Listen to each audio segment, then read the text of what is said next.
ফুটপাত, ফুটপাতটা হচ্ছে হাঁটার জায়গা, ওটা দুধ গরম করার জায়গা নয়।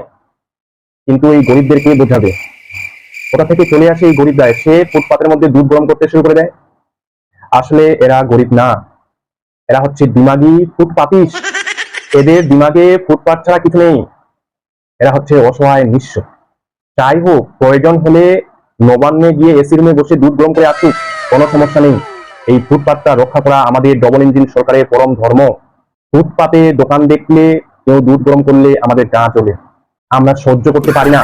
আর কথা হচ্ছে, এরা ফুটপাতে আসলো কি করে?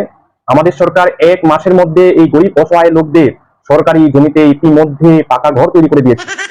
সত্যি এরা আর কেউ না, এরা হচ্ছে দিমাগি ফুটপাতিস। সবাই বলছে আগের সরকার কি করেছে, আগের সরকার কি করেছে। আগের সরকার এই ফুটপাত আর রাস্তায় তৈরি করেছে, আর আমাদের ডবল ইঞ্জিনের সরকারের প্রধান ধর্ম হলো এই ফুটপাতটাকে রক্ষা করা, কারণ আমরা ফুটপাতের সরকার। এই কলকাতা নেই, 3 মাসের মধ্যে লন্ডনে পরিণত হয়ে গেছে। তাই থুতু ফেললেই 200 টাকা জরিমানা। থুতু এবার থেকে রুমালে নিয়ে ঘুরুন, রুমালের দাম 30 টাকা, তাতে ফায়দা আছে। এইসব দেখে সবাই বলছে আমাদের সরকার নাকি বড় লোকের সরকার, গরিবের সরকার না। ভুল, একদম ভুল।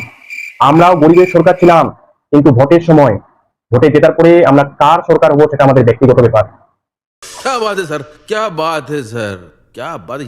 আবার কখনো মন হলে আমরা গরিবের সরকার হবো, কিন্তু তাতে সময় লাগবে 5 বছর।